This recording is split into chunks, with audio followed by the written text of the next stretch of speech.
twitching or nervous. Yes, me. I always thought I might meet you here, Potter. But I thought it was Snape. Severus?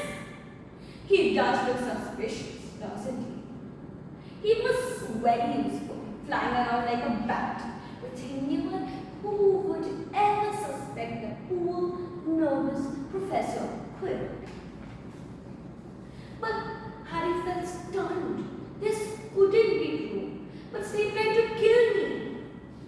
No, I tried to kill you. Your friend Hermione knocked me over when she tried to set Snape on fire during the Quidditch match. That broke my eye contact with you.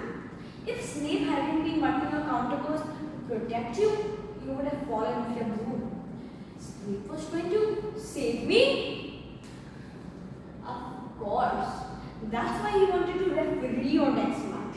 He was trying to stop me. But I couldn't do anything with Dumbledore watching. The other teachers thought Snape was only trying to stop Gryffindor from winning, which made him unpopular. And in the end, it was all useless. Because tonight, I am going to kill you. He snapped his fingers. Ropes appeared from nowhere and ran tightly around Harry. You too, curious Potter.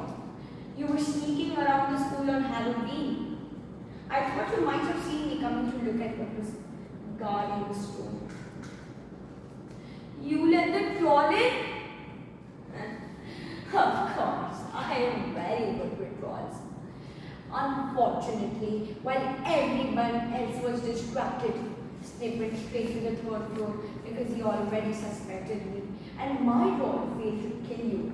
And even the three-headed dog failed to injure Snape properly. Now wait quietly. I need to examine this mirror. Only then did Harry realize what was behind Quirrell. It was a mirror of Elsa.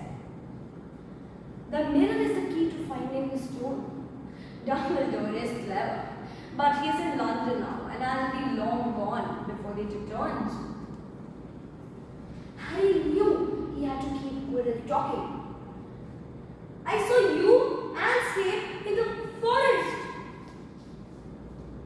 Yes, by then, Snape already suspected me. He tried to frighten me.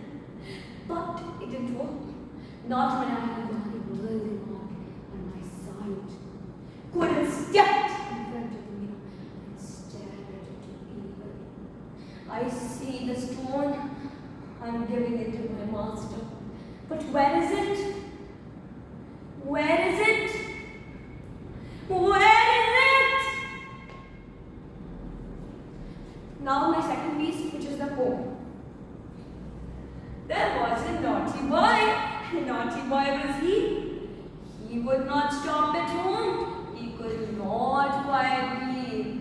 He took in his knapsack a book full of dogs and a shirt, some towels, a slight cap for a nightcap, a hairbrush, comb de toe, new stockings for old ones, one splitto.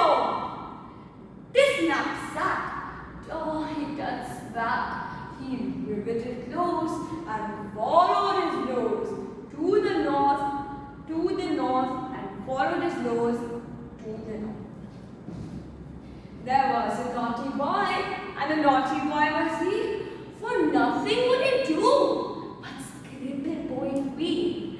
He took an inkstand in his hand and a pen, big as pen, in the other, and away in a pother he ran to the mountains and fountains and ghosts and posts and witches and ditches, and wrote in his coat when the weather was cool, fear of gut, and without when the weather was warm, utterly charm.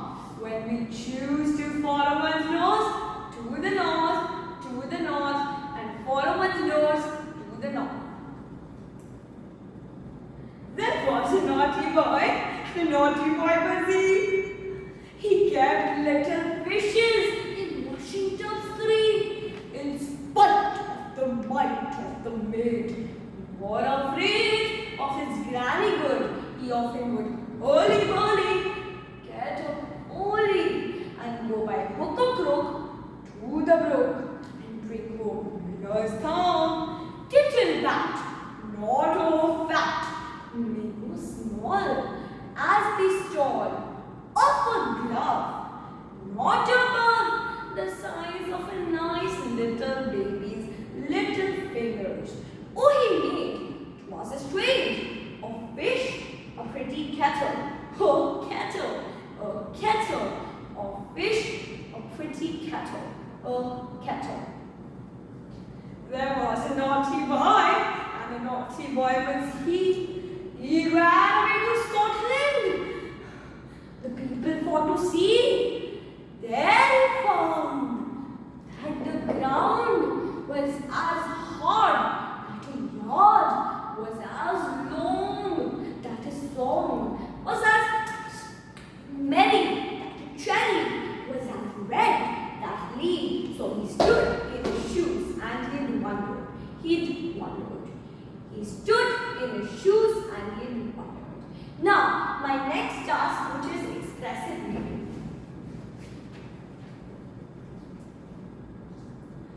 A red-headed shop girl who worked across the street gave Valley a flirty feeling in his stomach when he saw her.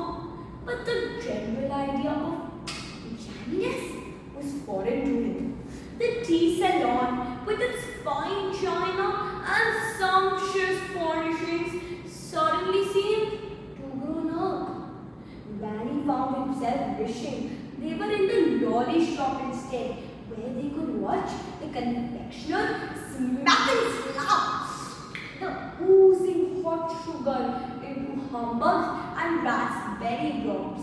They used to go there for afternoon tea. They laughed so hard when Valley had put 2 voice-changing caramels in his mouth at once, and he'd start speaking in a thunderous bass. One evening, why had they stopped going? Miss Finch, his brother, challenged him. Valley tried to recall the face of the sunny young woman who played the piano in the book arcade band. Pretty, I guess. Her, over there, Eddie gestured at a dour-looking grandmother on the far side of the room. Pretty old, said Valley, but he regretted it. Quibbling with classmates was one thing. Judging people this way, as if they were animals in a livestock show, felt stupid and mean. Right then, Ed seemed smart, as if he had proved a point. And how about you, Ma? The question felt like a trap. When Pa had put his goodbye wanted ad in the paper all those years ago, he'd hoped to meet someone intelligent, funny, kind, and responsible. And he had. Eliza Cole was a bright sophomore who made friends wherever she went. She was stately. On special occasions, she was elegant. But there was nothing remarkable about her appearance. She was short and robust, reassuringly solid when he needed a hug, but not beautiful. At best, her face looked stone. And because she and Pa were famous, people liked to gossip. On the tram, in the market, anywhere people could get hold of a newspaper, they'd eventually come back to the book arcade ads. And then they talked. Old Coles cooked up some outrageous fib about a sea serpent. Next, my 4 task, which would be reflection question. First question. Which was your favorite piece to perform and why? My favorite was from chapter 17 of Harry Potter and the Philosopher's Stone, when Harry discovers that Professor Quirrell is the one trying to steal the philosopher's stone. I liked this part because it is very surprising and full of suspense. The description in this chapter is very vivid and dramatic, especially when Quirrell reveals that he has been working for Voldemort. It makes me feel shocked and curious about what would happen next. The tension between Harry and Quirrell makes this moment intense and memorable. I also liked how the scene shows Harry's bravery. Even though he is only a student, he stands up to a powerful enemy. This made the chapter inspiring and exciting to read, which is why it was my favorite. Give some examples of how you use pause and emphasis in your performances. Pause helps all the audience understand the meaning and creates suspense or emotion. Emphasis means stressing important words so the listener clearly understands the key idea or feeling. I have used pauses and emphasis at relevant places in all my pieces to show the key emotions and transitions. For example, in prose, Harry meets Professor Quirrell while protecting the Philosopher's Stone. I use a pause before important questions or discoveries to build suspense. When Quirrell angrily asks Harry where the stone is, I pause slightly before the question to increase tension. I also use emphasis on words showing danger and urgency so that the audience can feel the seriousness of the moment. My poem describes a naughty boy who cannot stay at home and travels north to explore new places. While performing my poem, I repeat lines like to the north to keep the rhythm. I emphasize playful phrases such as the naughty boy and actions like packing his knapsack and traveling which show the boy's adventurous and energetic character. In expressive reading, the passage describes the busy bookshop and a red-headed shopgirl. I pause after descriptive phrases so that the audience can imagine the setting clearly. I emphasize unusual or exciting ideas such as a strange story about the sea serpent to make the performance lively and engaging. Third question, how did you use your voice and body to bring one of your pieces to life? Voice and body movement are vital for any drama piece. While performing my poem, I use changes in my voice and body language to show the emotions and personality of the boy.